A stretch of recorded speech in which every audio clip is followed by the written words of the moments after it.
Once again, greetings to you all, and you are very welcome to this conversation here on Civic Space TV.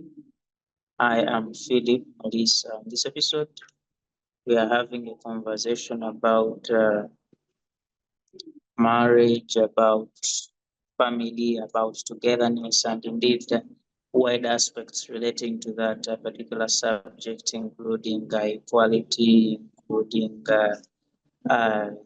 gender parity, and things relating to that subject. And I'm very humbled to have you all here because you are people that have a lot of value and indeed information to add to this particular topic we have to discuss here.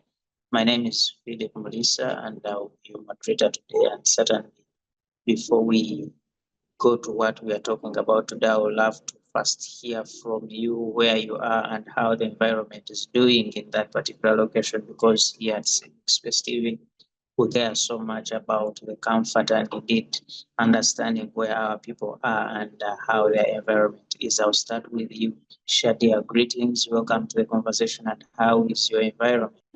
Good morning, Philip. Thank you for hosting me. For those, maybe I should take this opportunity to introduce myself. I am Shadia Namanda. I'm a legal officer working with the Women's Probono Initiative.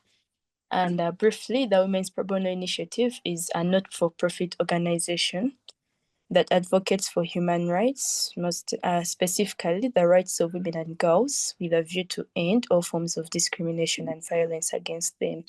Yes, I look forward to having a really productive and fruitful discussion with the team here. And thank you so much. Thank you so much for joining us, and glad you mentioned the Women Pro Bono Initiative, because I think they are partly reason as to why we are here today, and certainly you will save me the burden of having to explain a lot of what is happening in the country, and you will tell us more about what is going on, what came out, and what is the way forward. I have Sarah. Anzoa Sarah, greetings, welcome, and how is where you are?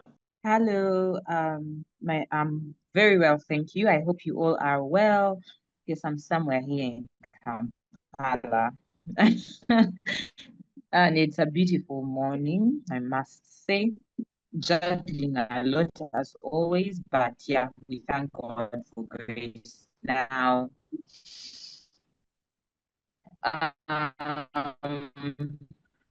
my name is Sarah, and I am the president of the Mentoring and Empowerment Program for Women, that is MEMPROW, but I also sit to the board of FIDA Uganda, and similarly, we are very passionate about women's rights, advocacy, and do just as much as Women's Pro Bono Initiative, and our heart is indicted to this particular matter and topic. So excited to hearing, especially from my dear colleague from Women's Pro Bono Initiative. We would like to hear from her. Really excited. Yes, thank you so much. We're equally excited for having you here, and certainly for the views you share with us during the course of the conversation. You're very welcome. And last but not least, I have Busingye Magambo. Mole, greetings. You're welcome to the conversation. Yes, good morning, everyone. I'm happy to be here. Thank you for the invitation and the platform to share knowledge. It's always a delight to engage with people of the same mind and to educate ourselves and the communities around us. Yes, like you said, my name is Busingye Kateihwa. I'm a midwife by professional and a counselor.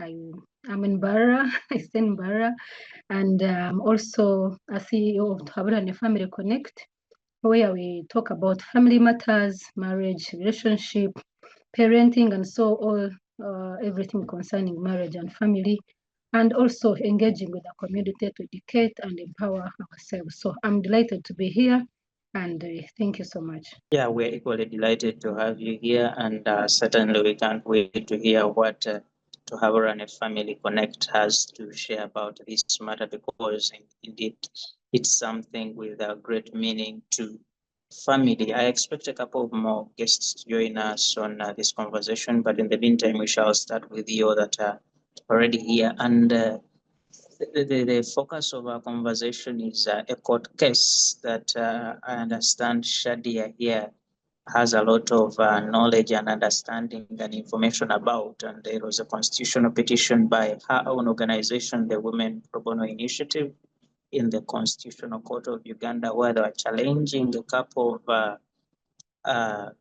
what do I call them? A couple of practices, a couple of legal understandings in our country that relate to family, and they wanted to make an understanding, but also set grounds for how these practices, especially in marriage, to the matter of allowing men to marry more than one wife, and on the other side, that not being applicable. So the Women Pro Bono Initiative went out to the court to try and make set grounds of how we practice that in our country. And Shadia, you see, I'm privileged to have you here because I don't have to labor in explaining a lot of what happened, and because you are here, you are the principal in this. Briefly take us through what was on ground, what is at stake, and where are we now? Thank you, Philip. So I think I will start by taking you through the case. I'll provide a summary. The assumption is that each one of us here has gotten an opportunity to go through it. So I'll just provide a summary. So in 2021, we instituted a suit. We petitioned the Constitutional Court, challenging the legality or the constitutionality of polygamy, and equally challenging the coverage of the offense of bigamy. So I'll start with the offense of bigamy. So in our petition, we petitioned the court that Section 153 of the Penal Code Act, which is currently Section 142, is discriminatory in as far as it it does not include polygamous men in the definition of who a husband. It does not include polygamous spouses in as far as the definition of husband and wife.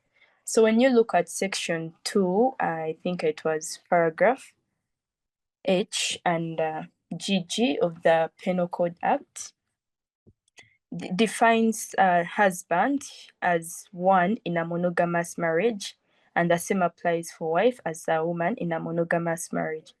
So the offense created under bigamy, for those that don't know, bigamy is the offense of contracting another marriage while you're still in a subsisting marriage. So that's the offense, and it does not capture polygamous spouses. So which brings us to also the other issue where we petition the court that polygamy in itself is unconstitutional and it violates the rights of women and the rights of children. So unfortunately for us, the case was dismissed on a couple of grounds. I think we shall later on find out. But before I get to that, in our declarations, we sought that the Constitutional Court declares that polygamy contravenes the right to equality and non-discrimination on ground of sex, in that polygamy creates an environment where children and women compete for one man's attention. It breeds emotional pain and torture, leading to violence and violation of their right to health. We also saw that the Constitutional Court declares that the omission of the government to outlaw polygamy violates Article 33 of the Constitution, which requires that the government ensures that women are accorded full and equal dignity with the person of the men, and violates Article 32, Clause 2 and Clause 5, which require that laws be established, or laws be put in place to do away with laws that prohibit cultures, and also for the legislators to outlaw any customs, laws or customs which are against the dignity, welfare, or interests of women. So, yeah, among others. So, we also sought that the Constitutional Court declares that Section 4, subsection 2 of the Customary Marriage Act contravenes Article 21. Article 21 is on equality, and Articles 31, 33, 34. And we also saw that this Constitutional Court strikes out the word monogamous from the definitions in the definitions of who a husband and wife are in the Penal Code Act. So and at the end of it all, the Constitutional Court dismissed the petition on various grounds. Yes. Yes, thank you so much, Shadia, for that overview of what happened and what you sought to get from this petition as the Women Probono Initiative. And certainly when I look at my panel, it is for now 100% women, and I hope this is it will not have an effect on the conversation we have. But Sarah, I want to come to you. You heard what Shadia tells us. They went out and they think they are seeking dignity for women. They are seeking equality. They are seeking outlawing challenges Ugandans are facing at the moment, that we should give it this much attention and certainly have all these call outs, because I've been around in the media and everywhere where people are discussing polygamy. How big is this problem in our society, and how much effort should we put at it if we have to achieve what Shadia and the team are trying to achieve? Sarah has some connectivity challenges, but please try to, I think, work around your internet, and we shall probably get to hear more from you as we continue with the conversation. Molly, I want to pick your thoughts as we wait for Sarah to have his issue resolved. Look, we are discussing polygamy, and you said you were a counselor, and you at to have and a family connect. You said you talk about family and how to bring out to the upbringing of children and everything that relates to that. I want to hear from you the concept of polygamy. How does it affect family, either positively or negatively? What impact does it have on a family? And indeed, when you are talking to the parents, you talk to the family people, you discuss, how do you talk about the issue of polygamy? Yes, Molly. Okay, thank you so much. You know, there's nothing that, there's a scripture in the Bible. I'm a Christian, so there's a scripture in the Bible that says that there's nothing new under the sun. When we are talking about polygamy, this is not something that is new. This is something that has existed before, or even all of us were born. Even for us who are Christian, it was practiced in the Bible.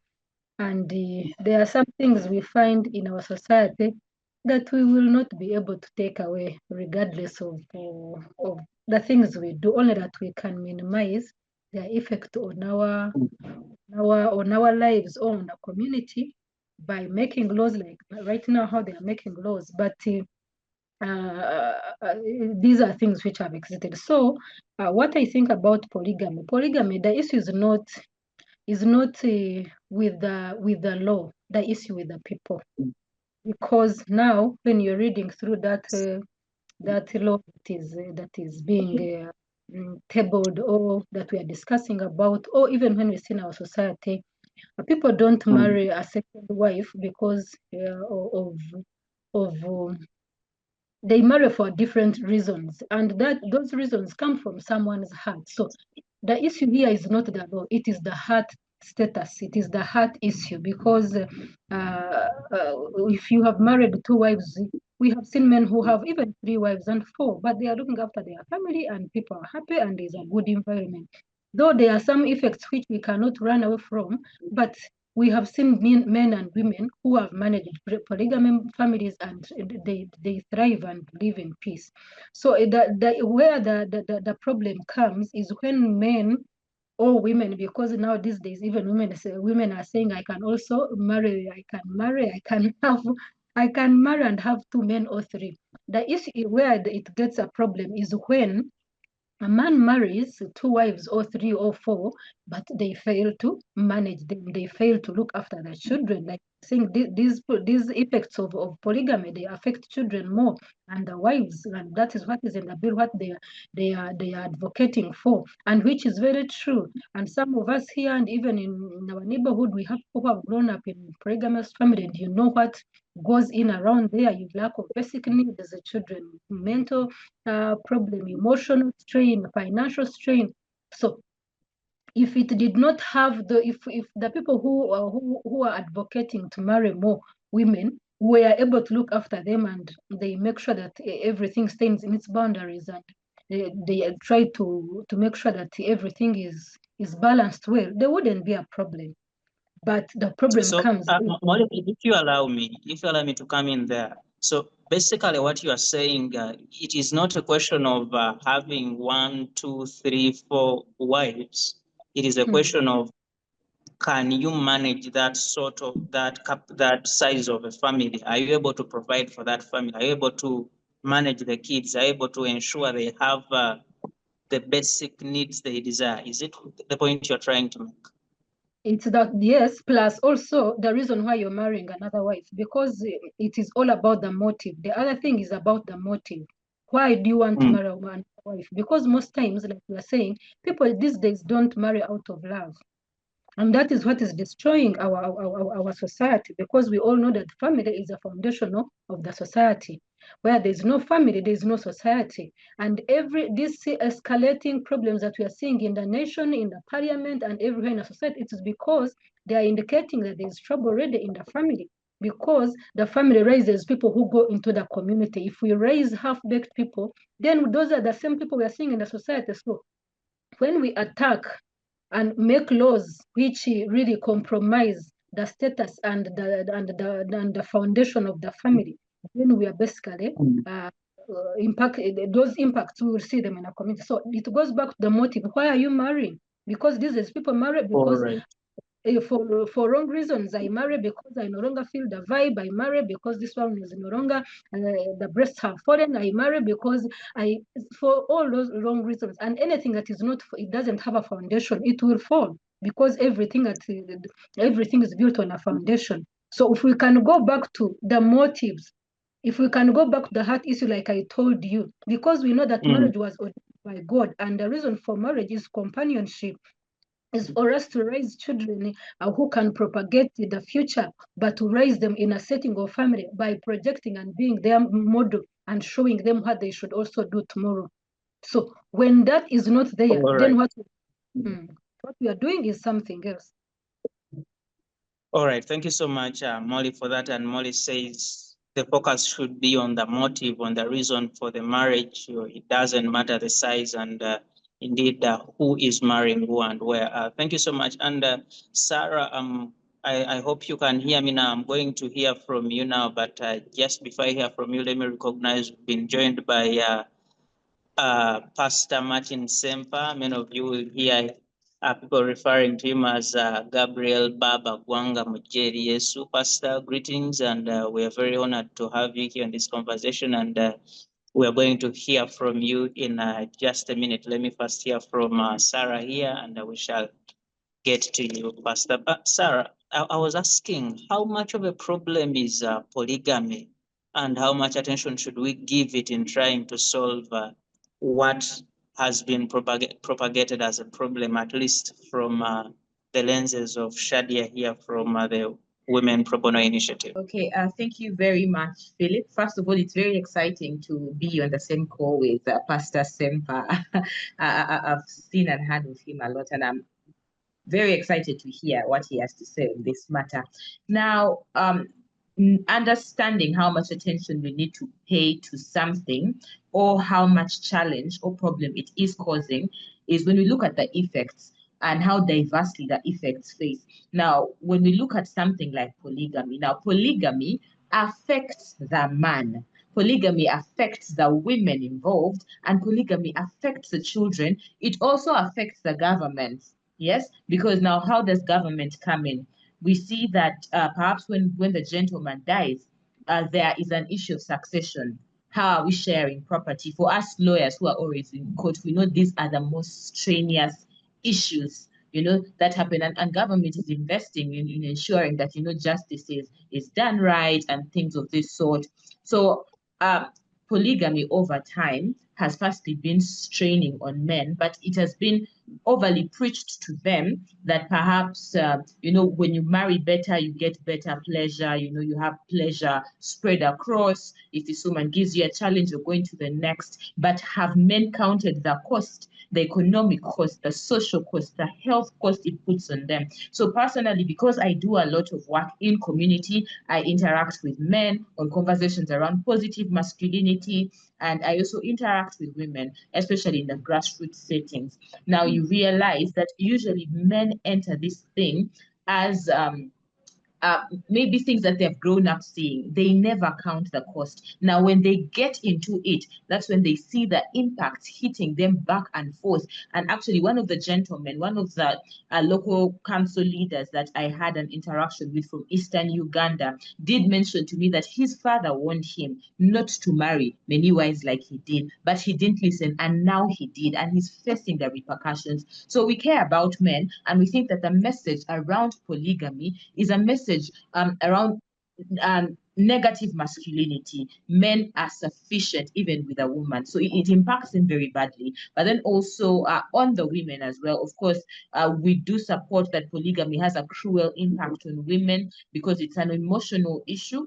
So that's a violation of a human right as well. But then also on their health, because of how spread out our diseases they can get, and so much wickedness we have seen in that circle. Polygamy causes a lot of strife and struggle, you know, then even among the children. Now, if the elephants are fighting, the grass suffers. So children suffer a lot when it comes to settings around polygamy, and it affects everybody around them. Now, very specifically, from the legal perspective, all customary practices, yes, are supposed to be aligned to the Constitution. They should not be repugnant. They should give keen attention to practices of equality, practices of fairness, and good conscience. So when you look at the cultural practices around polygamy, now some of them we have things like wife inheritance. Is that human? Is that upholding human dignity? No. And people would want to run away from these conversations because perhaps we the city ladies are the ones talking about it. But on ground, we who are on ground and seeing what's happening with the vulnerable women in the grassroots communities, they're facing a lot of challenges, you know. So we believe this practice is not humane. It's not good conscience. And as a Christian, it's not something that, and I think God was wise to provide in Ephesians chapter 5, you know, that he talks about man and woman, you know. Man represents the church. I mean, Christ, and woman represents the church. You know, he didn't say many churches, you know. So I think, and that's a conversation Pastor Ssempa can take us deeper into, but the effects are from what we see here. Yes, thank you, Sarah. But briefly, before I let you go for now, I want to get this quite clear. So you say among the many things that this polygamy creates is economic pressures and pressures on management and the interactions between kids. So my question is in that aspect, if we have this one man who has the economic muscle to manage 4, 5, 10 women, and they are good managers, they know how to manage this family, is it then okay for them to go ahead and marry the multiple women as opposed to the others who you say they do not have enough money, so when they get into this relationship with another woman and another, then they can't sustain it, then they can't take care of the children and the wives and so on? Thank you very much for that question, and it opens a wider scope. Now, economic challenges are not the only things that stand about. There is social, there is emotional, psychological, there is physical, there is a health as well, and all these things cut across. But also really looking at the setting and the intention of marriage. So I would love to speak as a Christian, as a lawyer as well. But whoever made marriage, who is God, had an arrangement on how it should run, you know. So if anybody wants to create their rules around marriage, I think they should create their own world, then create rules around marriage. But specifically, I think even for the men who are rich, because as a lawyer, we are always in court dealing with succession issues. This man has buildings all over Kampala. You know, he dies, and you know the family is fighting. They are poisoning each other. You know, you're handling a case. The case has been in court for 5 years, but in those 5 years, like 6 siblings have died because there's a lot of strife and struggle. Social relations are affected. There is something not being spoken about, the evil that consists, you know, in this arrangement of polygamy marriages. You know, it affects everybody. It affects everybody. All right. Thank you so much, Sarah, for that. And you quite pronounce yourself a bit much more clear on these issues. And Pastor, you're welcome to the conversation. And as you come in, I want to put this to you. You see, we have about 3 things here.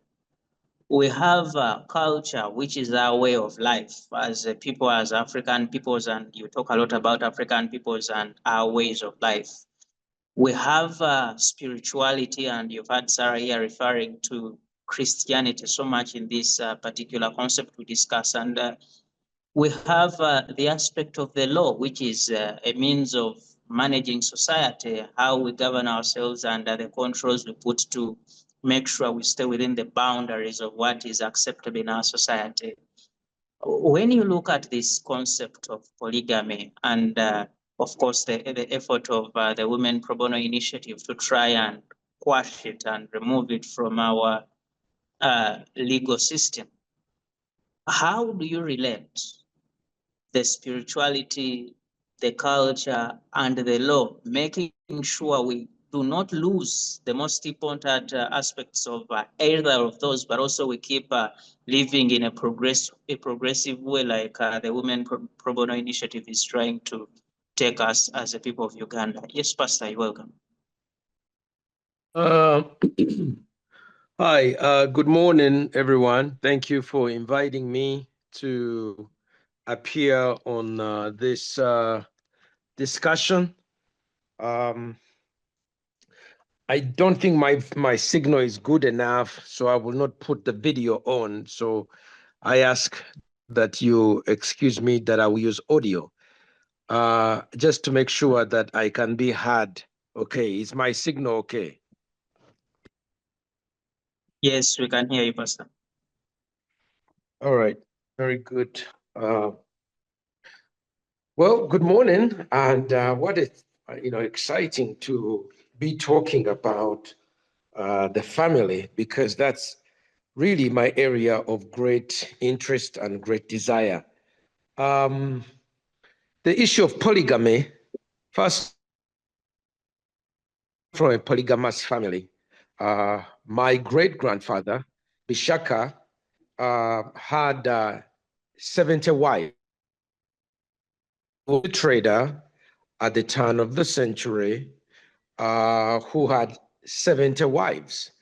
And these were wives from different tribal chiefs across the East African region, from Bunyoro, from Buganda, Ankole, Rwanda, Karagwe, going all the way down to the coast of Zanzibar. So the alliances that he had with them, with the different families, they sealed the alliances through marriage. So I come from that. And talking to my grandmother and my relatives, they are like, it was very difficult because there were very many children who were born out of that. Unfortunately, my great-grandfather died early, and they scattered from Mityebiri, Minziro, coming towards Masaka, coming towards Lukaya, settling in Masaka area eventually.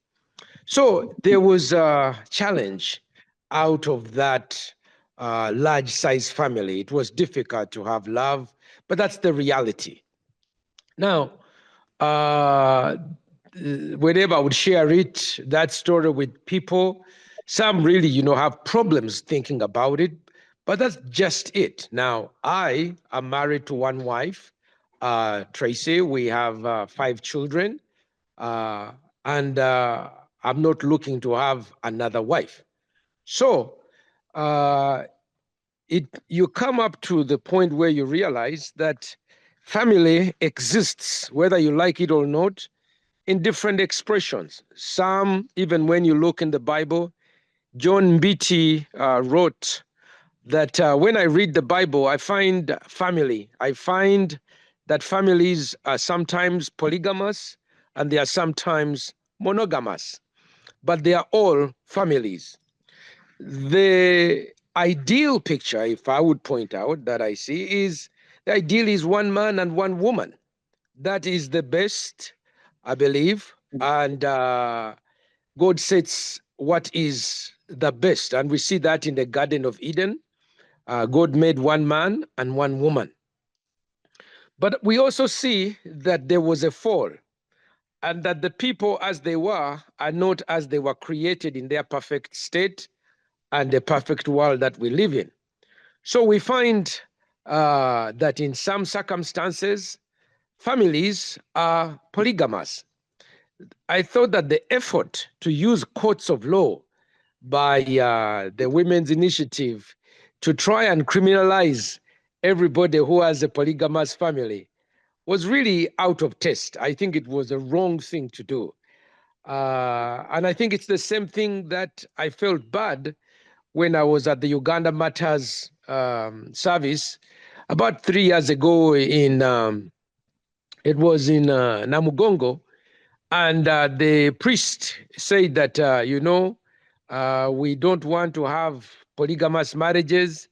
If you became a Christian and you are polygamous and you have 3 wives, each year chase away one, this year chase away one, next year chase away another, and in the 3rd year keep one so you can be a really good Christian. So I kept thinking, what is going to happen to those children and to those women? What's going to happen to them? How will they feel about faith? That for my father to be a good Christian, he had to chase my mother away. It set me to think and say, is it possible to be a Christian and you have more than one wife? Because I was addressing it as an issue of faith. And I have to say that I cannot find anywhere in the Bible where you can say that a man who comes to Christ and has 3 wives cannot be a Christian with his 3 wives. Because we have seen in the Bible examples of Abraham, we've seen David, we've seen many others who have had more than one wife. So I think in some ways, I observed that there's almost a pathological obsession to demonize polygamous families, which I think is most rooted in European culture. And I think the Europeans, they practice polygamy, but they practice it consequently, like they marry one, then they give up that one, then they divorce, they get another and another. So in some ways they are polygamous. But mostly in the African, most of us have come from polygamous background. There are reasons why those people have chosen to be like that. Appearing before the committee of the law, drafting the Sarah Opendi Marriage and Family Act, I say that the idea of outlawing Christians who in exceptional circumstances choose to have more than one wife and say that they cannot have a Christian marriage, I say that they should be given a chance. They should, I know there are churches in Uganda, even Kenya, who are involved, whose doctrine is open to have polygamous weddings.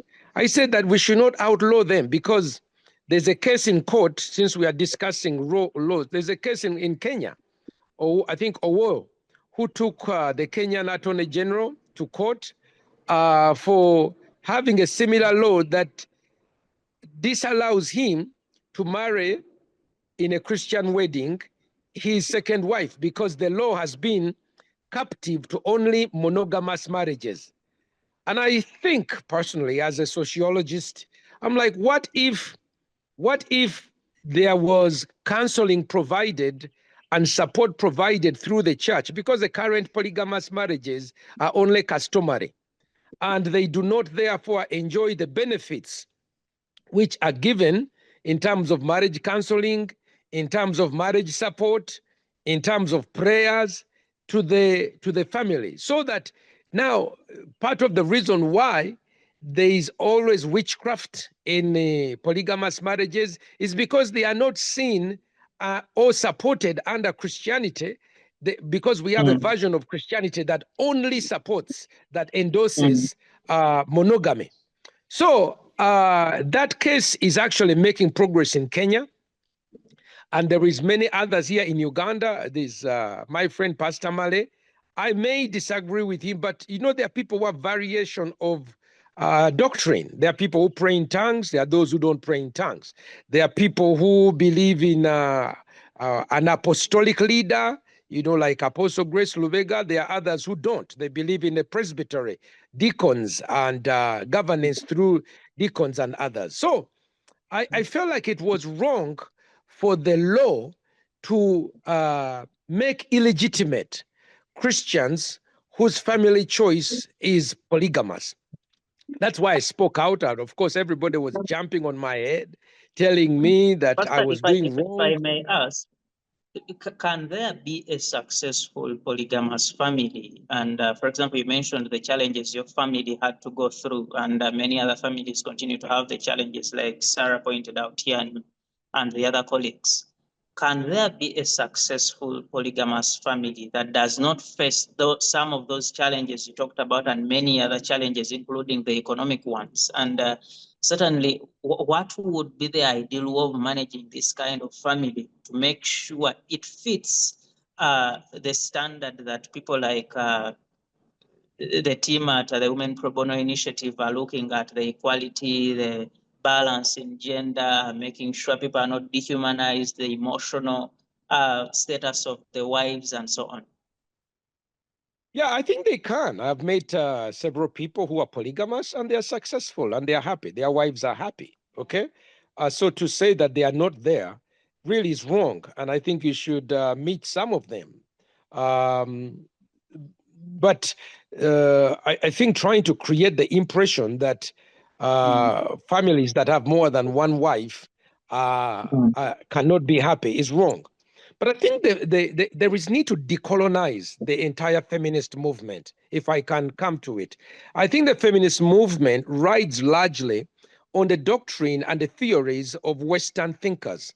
I took interest in studying feminist thinking and theories when they brought the play called Vagina Monologues, which was it was 2004.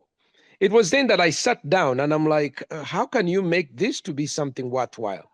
But I've gone through their theories: Amazonian feminism, pop feminism, gender feminism, radical feminism. And they really are problematic. These are really built, these are designed by angry white women from the Western world. And they are the ones who are pushing it. Unfortunately, our own women, when you compare, for example, the founders of the women's movement in Uganda, Mrs. Nekion, one of them, the names don't come. Many of them, some of them had more than, they were polygamous. And their demands were not outlawing polygamy or homosexuality. We are seeing a convergence of European feminist thinking, bringing in as major goals abortion, easy divorce, bringing in transgenderism. Many of these are part of the European kinds of thinking. And I think we need to have conversations like this where, and I'm glad you bring me across, and say, look, what is the genuine African family? What is a happy African family? Can it have an expression of monogamous and polygamous? How can we use all the resources to bear impact on them? But the idea of using the court system to criminalize the polygamous families and break down families was laughable. And I'm so glad they lost badly. I really think so. It's very good that they lost badly. We need to sit down with them and say, you guys, I know there's a lot of funding. I followed the funding of the women's movement in Uganda. You got United Nations Women, you've got Club of Madrid, you've got European Union. There's so much money from Europe that is pushing on European, feminist agenda. But I think we need to decolonize. We need to say, look, how can we create healthy families which are both monogamous and polygamous? And then how can we also decolonize the European? Because now, by the way, Europeans now are beginning to have polygamous families. If you look, the latest thing now in Europe is, and America, is multiple families, 3 wives, 2 wives, and others. So that's what I would say on that one. Thank you so much, Pastor, for that quite detailed submission about this issue, and you make very many points. And you see, Shadia, this brings me back to you, and you had the reactions of Pastor Ssempa here, but also the other colleagues. And when again you go back to your court session, and indeed what court told you relating it to what the pastor is saying here, one of them was that polygamy happens because there is a choice of 2 consenting adults who agree to get into this particular system or institution. And going forward, when challenges emerges, when people actually come out to say, oh, I think this was wrong and so on. But at the initial stages, this was consent. 2 adults, they agreed. And don't you think this would be an attack on their right of choice, their right of freedom of association, and indeed choosing where to be at what particular time, if you choose now to outlaw things like polygamy, which allow them to get into relationships that they want to get into? And relating it again to, I saw a bit of the document you put out as a reaction to the court ruling, and you said you are looking at the reasons the court gave carefully, and you might consider going back to court again. Where does this leave this idea of a Uganda and Africa that stays on its cultural roots, as it were, and protecting it for future generations? Yes, Shadia. Thank you, Philip. So I agree with you. In one of the courts, the rationale given by the court as to why the case could not pass, or as to why polygamy could not be outlawed, the reason that we have a variety of recognized marriages in Uganda, where we have potentially monogamous and others are polygamous. So it also an issue that people have the freedom to choose what they would want. So the Constitution guarantees our rights to religion, to the freedom of choosing your religious practices or the cultural practices. And accordingly, when you look at Article 29, that's why the court found it that they not outlaw polygamy, because these are 2 consenting adults. But when we look at the experience, first, before I actually even go into that experience, why this petition was filed in the court, first of all, is not because we are clouded by the Western ideas, like Pastor Ssempa mentioned. I think he got an opportunity to join when Sarah was speaking, and she highlighted some of the experiences that we go through as lawyers when we are working with people who are facing issues from polygamous marriages. Yeah. Again, just maybe to remind, some of these are problems that are being experienced by people, citizens of Uganda, who are bound to be protected by the Constitution. We have people who are child neglect, but we have property wrangles. We are seeing fathers who are failing to take care of their children. So much as the Constitution guarantees the freedom of choice, I'm going to discuss a couple of things, and I think I'll start with the issue on the involuntary polygamy.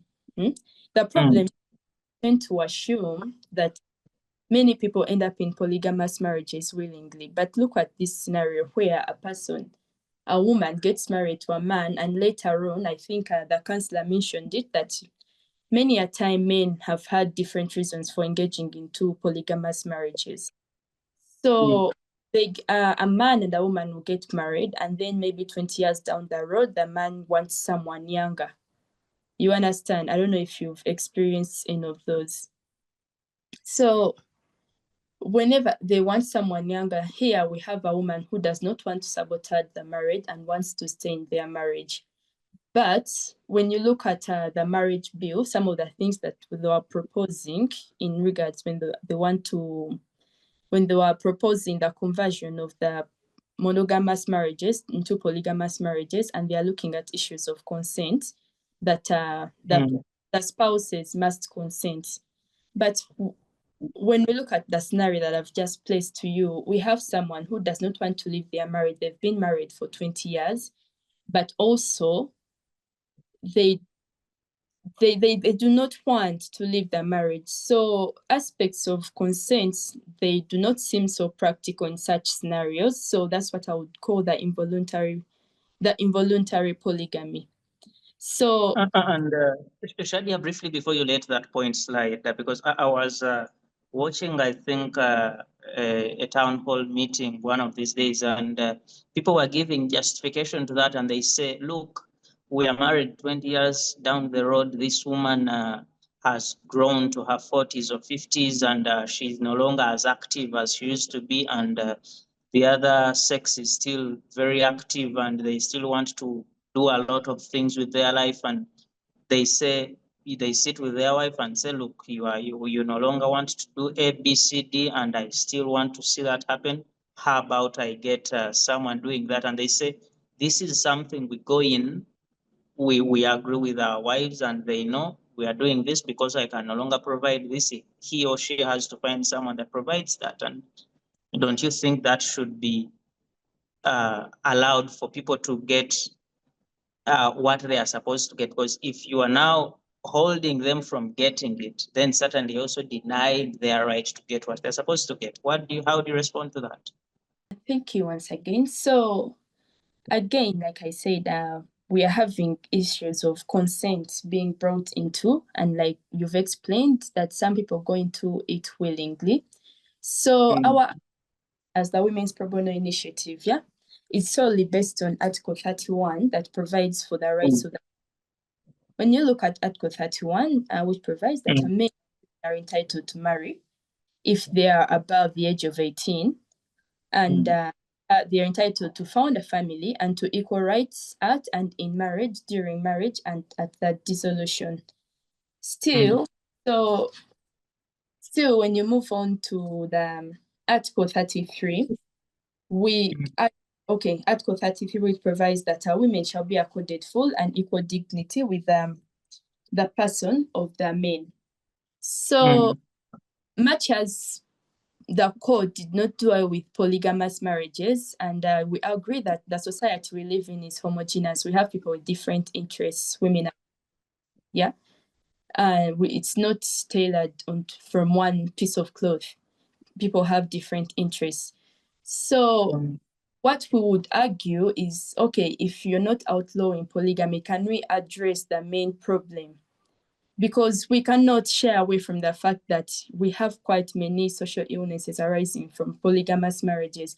And luckily for me, the people on this panel do recognize that with polygamous marriages have come different social problems. We've seen children being neglected. We've seen property wrangles. So can we have at least the courts have put in place regulations for the polygamous marriages if they cannot outlaw them? All right. Thank you so much, Shadia, for that. And Counsellor Anzoa, look, you see, you lawyers keep telling us, and when you read through some of, I think, the Constitution, the law should represent the aspirations of the peoples. And here we are looking at the people of Uganda, the people of East Africa and Africa. What actually is their desire in respect to this sort of institution, marriage? If you put out a vote tomorrow, what are the people looking for? Would they vote against this practice going ahead? But two, as we look to change the law to suit this sort of aspect that Shadia preaches, what is the capacity and the ease with which government can actually enforce that standard in our society, looking at the structure of our society, is it enforceable that you can have all the people engaged in polygamous marriages get, I don't know if people are found and they can be reported and arrested and prosecuted and convicted. Is it even enforceable, possible in this country? Yes, Sarah. All right. Thank you very much. It was very interesting to hear from my fellow panelists. Now, if you could kindly allow me, just draw back to the previous question around consent. Now, it should be very clear that when it comes to women and men relations stemming from culture to religion to social standings, usually the power dynamics are quite complicated in a way that men have more power when it comes to making decisions, and that is the factual truth on ground. Of course, the ideal should be that there should be a considerate understanding, but even from the Christian perspective, women, we are told to submit to our husbands. They are the leaders, you know, and even culturally, we are formed to, you know, to uphold men's decisions.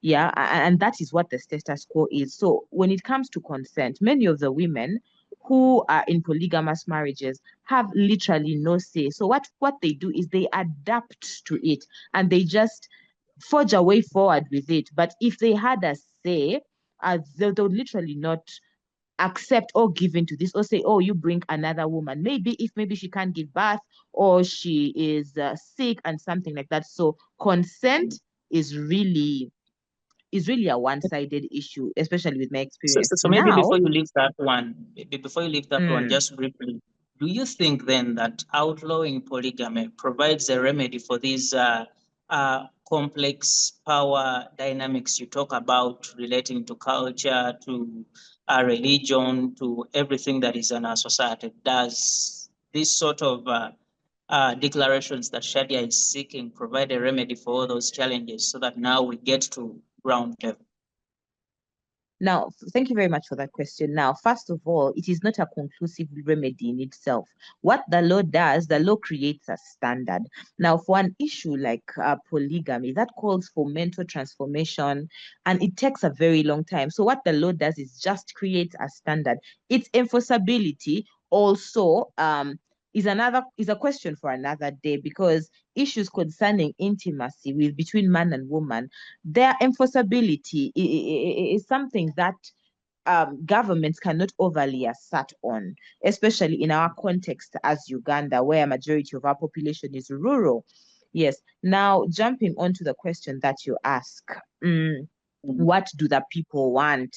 Now, I speak from experience, years of working in especially grassroots, but also in the modern community with both men and women in Uganda and some countries in East Africa. Now, human beings, psychologically, human beings are selfish. Everyone wants what is best for them. Even me, I want what is best and comfortable and convenient for myself. So when I say I do not want polygamy, it's because I want to be loved alone. Now, you may find majority of the men support polygamy because it serves them. So it is a divided count. So you will see so many of the men celebrate, you know, the court ruling. They're like, oh, we are so happy they threw out their case because it serves men. But polygamy does not really serve women. I had a conversation with one of my Muslim colleagues whose father has 5 wives. And they was telling me how the father continues to rotate 2 weeks in this one's home, 2 weeks in that home, 2 weeks in the other home. That means me, I have to wait for over 2 months until my turn reaches. But you see, there's some days I need my husband. I'm ovulating. I need him around. Because you know, biblically, the Bible says 2 heads are better than one. You know, there's something about 2 people coming together and being a couple. There's such a beauty in marriage, and this is what women want to experience. Now, for us women, such relationships are very emotional. We want our partner with us, but remember, I have a cycle to wait for. I have to wait for him to first move around to all the 5 wives, then come back to me. There's a gap for me. I feel a neglect. I feel there's a void. You get? So clearly, polygamy does not serve women, but we have been taught to bear with it, to endure for the sake of the children. Stay for the children. Don't spoil your husband's name. We are forced into this. So someone saying that, no, people are happy in their polygamy marriages. No, people are holding out. Of course, some of the men are good managers. They know how to discipline the women, and you know, they give you the car, they give you the house, but there's more to life than a car and a house, you know. There's more to life than that. So I think it's a divided count. Men could vote for it. Women who have been nurtured into accepting it, maybe the older women who have experienced it, they're like, you won't die. We didn't die. Our husbands had 6 wives. We didn't die. Just go with it. But is that the ideal? Is that what you want for your daughters? Is that what you want for your sisters? Or perhaps it's just, so for me, I would think that. But then remember, the law is just a tool, and it can't enforce as much in such a setting, but it's just there to regulate. I don't know, have I answered all the questions, Philip? All right. Thank you, Sarah, for that. And you do justice to my question. Thank you so much. And Mole, I come back to you. Look, Pastor Ssempa, before he dropped off, he said, what if we open the space in the churches, in institutions like yours, where you do counseling, in even the lawyers and the courts and so on, to have these people who are either in polygamous marriages or are thinking about this, getting into this, to be there to get this sort of counseling, psychological assistance, be welcomed in churches, and given all sorts of advice and information they need, then maybe some people might rethink their choices in getting into that, or even those that are already there might improve on how they manage this sort of institution. And Molly, I want to hear from you. Do you think if, and it is so true that many people are actually in polygamous marriages, but undercover, they are not opening up, they do not accept it because in one or the other, it is not morally okay in society. Do you think if we open up the gates, it could then improve the way these families are being run? It could discourage some of the people from getting there and going forward, get some of the aspirations of the Women Pro Bono Initiative? The truth is that this matter that we are discussing is complicated than how we are seeing it, because when you talk about the church, this is a law that is being discussed, but it is serving different people of different beliefs, culture and settings and background, and the environment is different. Because as for Christians, like the other speaker was talking about, for Christians, we have laws that govern us from the Bible. And for us as Christians, as long as you are a Christian and you are a follower of Jesus Christ, then polygamy is not a choice. Because we read in the Bible, and that's what it tells us. If someone is going to be an elder, and they should be married to one wife. And even when we're talking about the constitution or the laws that we draw from the Bible, they only serve the community of believers, of people who believe in Jesus Christ, people who are followers, but not the whole world. Though the church is one of the governing body in a nation and in the world, but it is hard to enforce my beliefs on someone. The only thing I can do is educate them about their benefits, their good things and their bad things, and allow them to choose. And remember, as human beings, God has given us the willpower where people choose. Like my sister was saying, I cannot force someone to choose what I want to choose. But me as a believer, I know that is the standard. But what also, like Ssempa was saying, for me, it feels as if us as Christians, we are enforcing our rules and our governing, because as the believers, the Bible is our constitution. It's as if we are enforcing our constitution on other people who are not part of us. So what I think that maybe should be like a litmus paper is not to, because you say that if we brought the church people and we told them about this and educated them, because that in the church, in the body of Christ, that is not negotiable. It's not negotiable. But you see, Mole, the reason I bring that to you, look, when you say it is not negotiable in church, but first of all, the other constitution, which is not the one of your church, talks about people are talking about equality and freedom of choice and right to fair hearing, and people would want to be heard in the churches, but also. He had left, but now he's back. I think he's having a network Yes, issue. Molly, proceed. Yes, you were asking me a question. Yes, and I was trying to draw the comparison between what you say it is not negotiable in the churches to come speaking polygamy, marrying second wife and third and so on. But one, there is a preaching in your very churches that says come as you are, but two, people should have freedom of choice, freedom of association, like we discussed a little earlier, and many of those things. So why should church, which should be a place of refuge for these people, actually close them out? What options do they have in our society?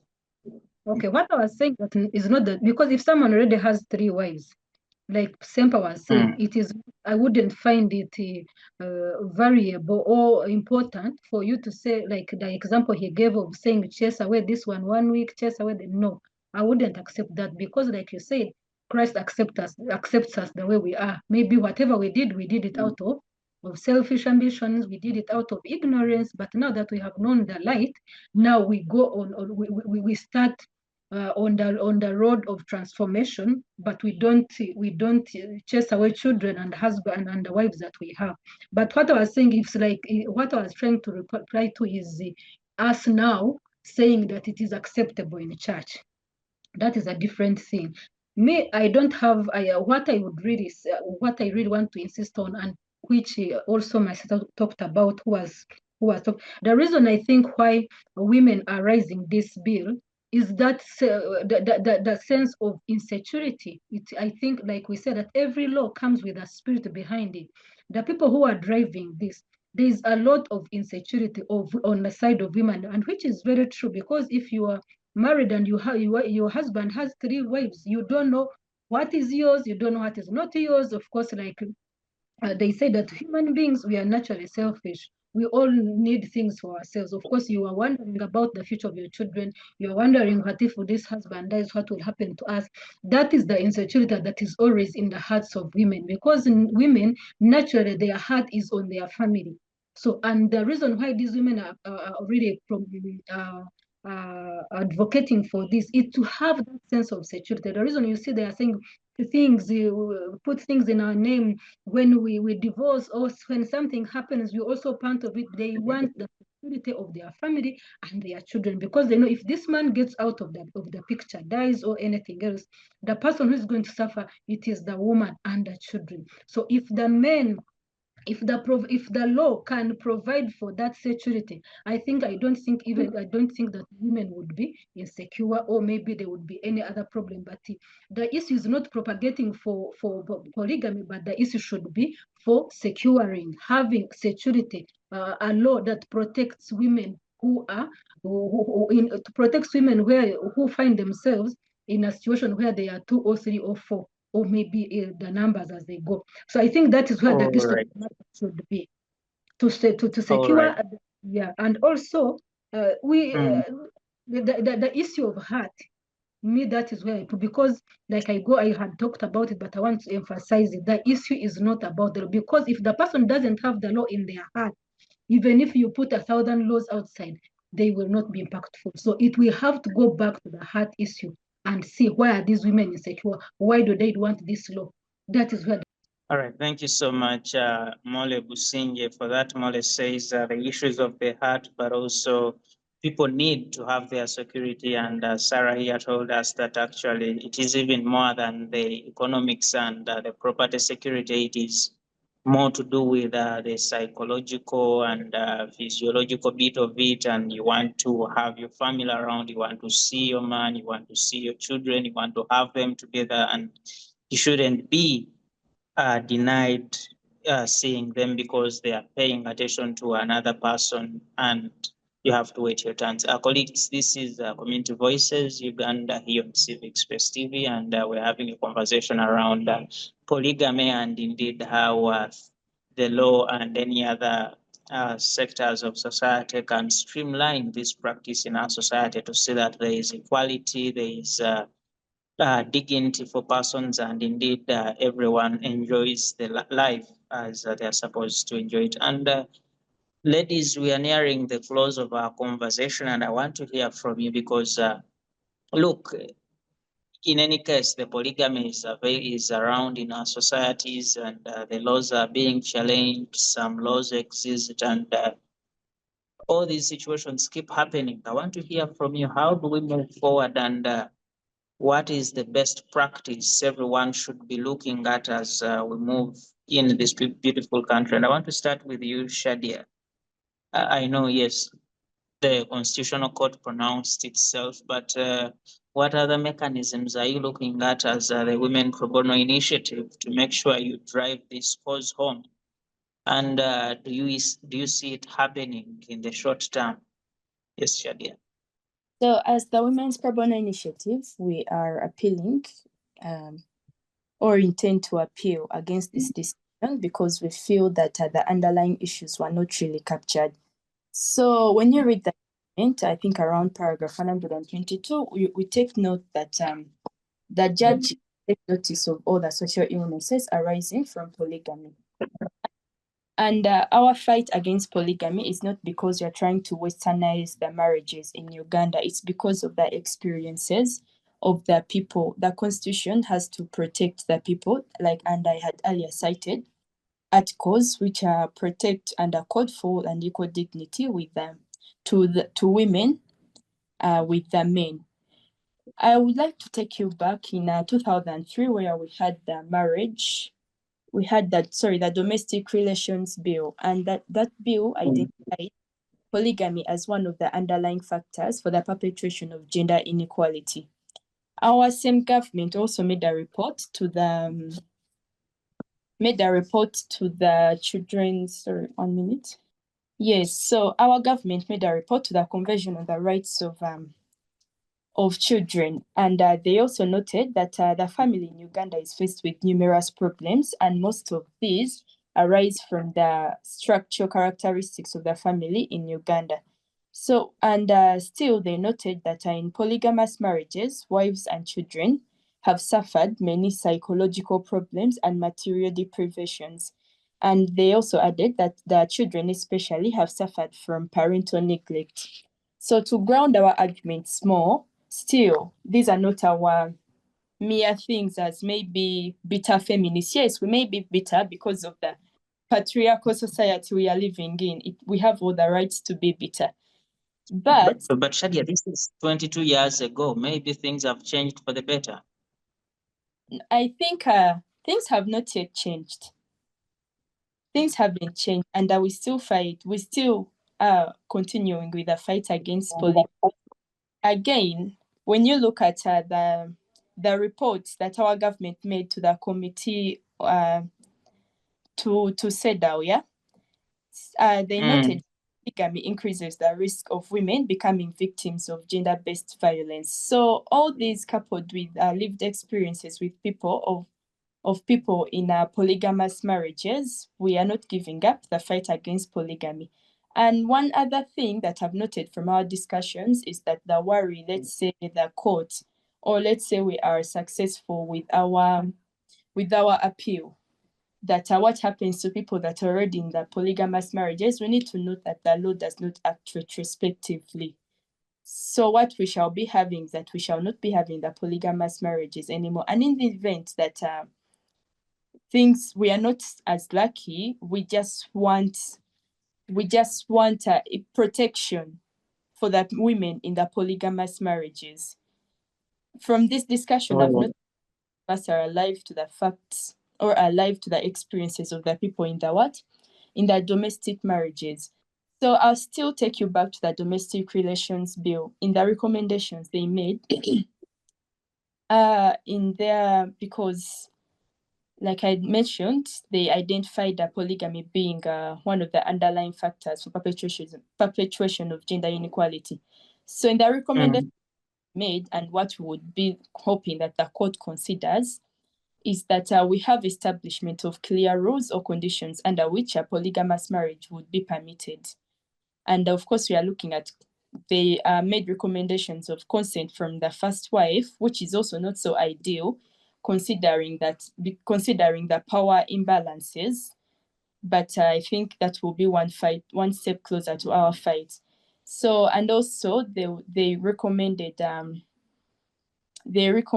factors such establishment of Perhaps ability. that's what court meant when it said equality does not mean uniformity, and therefore there should be room for diversity, and that comes with people making independent choices of where they want to be. Those that are comfortable with polygamy, they go that way, and those that are not comfortable, they choose the monogamous bit.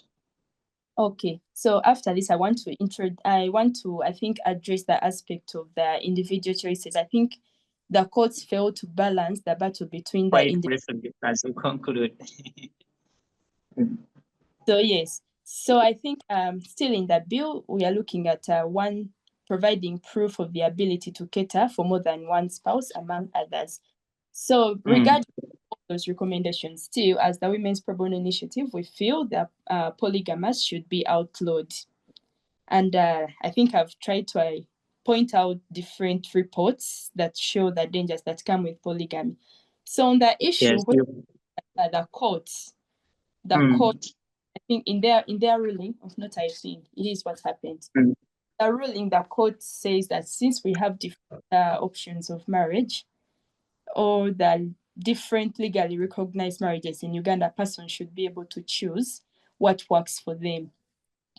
So first of all, if you look at the marriage ceremony in Uganda, it's something that has never been based on individual choices. I don't know if anyone of us here is married, but when let me give an example of the culture marriages. They start with one going to the Senga, they have to get, there is that, the Balua from the Senga. There are different permissions. I think then from the Kuchala or visiting the Senga, a person, they have to seek, I think, consent. I don't know, I don't think it's consent, but there is that father's, the letter, I think, from the father, something even that happens in the church marriages, right? Was it Sarah who? Yes, who was Molly? Yeah, it was Molly. So I think there is also that letter that was once challenged. I think that was once challenged in the Constitutional Court, but again, the court failing to address the underlying aspects, they stick to the argument that we have many different. We have a variety of legally recognized marriages. All right, Shadia, thank you so much for that. Yes, you want to conclude on that? Yes. So this goes to show you that in our society or our customs or culture, marriage is not something a person will be able to make their individual choice. You understand?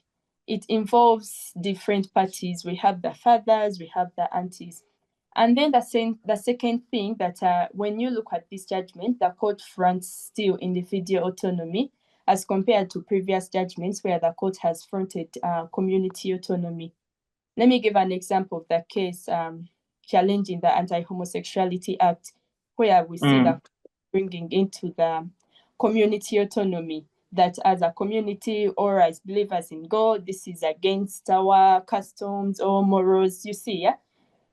And so when you look at other cases challenging the female genital mutilation, yeah, the court much. But you see, and yes, I know this. We are trying to conclude on this, but maybe the basis of where one is referred to as effect on community and effect on persons, where you remember the anti-homosexuality law and the practice was looked at as something that is coming from outside, getting to have an effect on our society, and this one is something from within that already exists, and certainly it is just a few persons that make choices to practice it. But please, if you can conclude in about 30 seconds. Sorry. So still, the thing you mentioned about the Anti-Homosexuality Act, yeah? So, of course, they say this against our morals, but then again, when you look at this judgment, court says that people have the freedoms to choose to the kind of marriage they want to get into. Yes, that people have the freedoms to choose the kind of marriage they want to get to without the state interfering. So realize that the contradicts themselves when you go back to the aha that they are interfering with the people's private lives and all.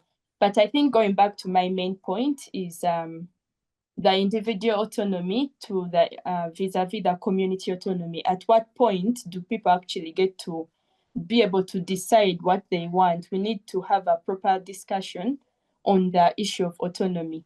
If you're telling me that I should be able to choose the marriage from the different categories, we need to recognize the fact that I cannot, or according to our society, exercise my individual autonomy considering the structures of the marriage. And maybe something I think. I'm sorry for unfortunately, I have to. yes. We are very much out of time, and Just I have to. Okay, use 30 seconds and. Yes, please. Yes, I think since we are addressing the reflections on this judgment, I think we are ignoring. We've been having attacks of. Well, okay. So you had polygamy. This is a gender neutral term, yeah. That a person can have more than one spouse. So we have some judgment where they say that as the reasons as to why women are not practicing polyandry or getting more than one man more than one man is not a function of the laws. But we are in a society whereby, okay, if you're going to do a customary marriage, you can only do it if you belong to that particular culture or custom. But how many customs or cultures, tribes, recognize polyandrous marriages?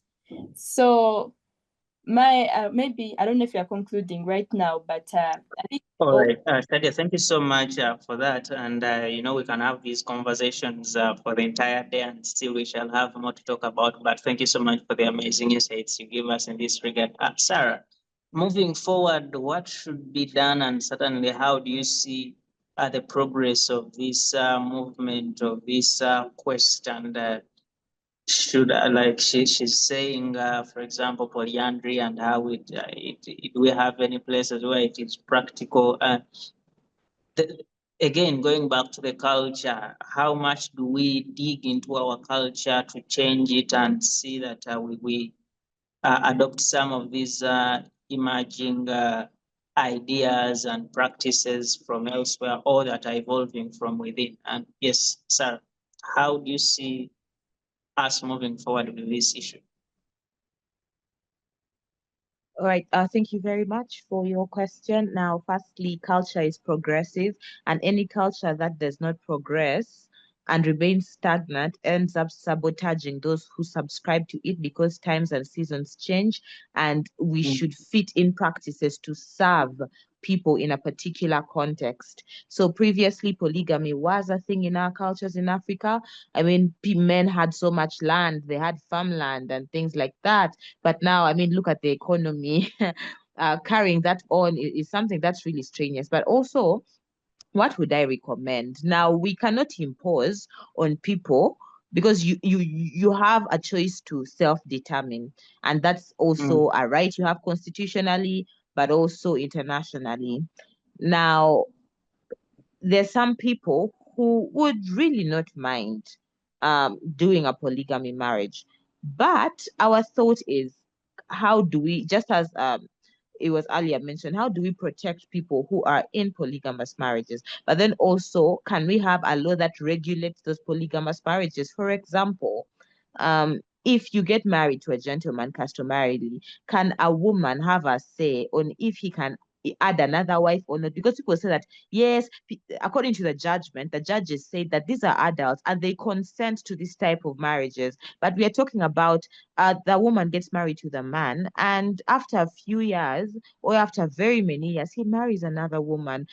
Where's the place of consenting? That there she's literally being coerced because of the situation to accept a second wife. So if we have laws regulating this, if a woman says no, and according to the Quran, I watched a documentary yesterday, and some Islamic leaders from Dubai were having a conversation around polygamy, and they actually highlight that the Quran provides that if your wife refuses you from marrying another woman, you know, for the welfare of your marriage and your family, you are not allowed to marry another woman. So can we have such regulations so that we have the protection of both interests? Because clearly, currently, polygamy is serving one interest. So for me, that's a very major recommendation that I would give. But I still stand that, I mean, I think the ideal is to have one partner, but that's also serving a very personal interest. But clearly the side effects of polygamy, as I earlier mentioned, affect everybody. But if people clearly want to proceed with it, then can we have regulations to protect the parties involved therein? Yes, that's my very humble, thought out, uninformed submission.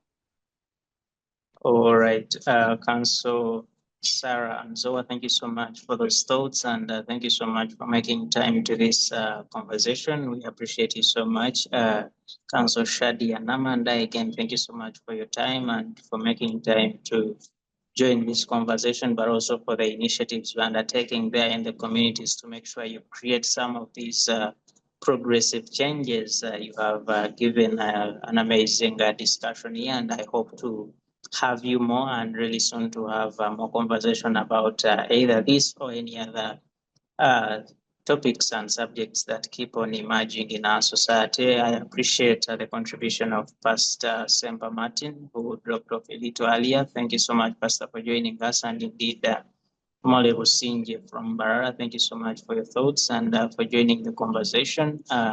Special thanks to you, the technical team, and special thanks to the Center for Constitutional Governance and all our other partners who make sure we can have such conversations. And to you, our viewers, you are our magic trick. Thank you so much for being with us throughout all this. And from us, we say good evening, and let us be together next time.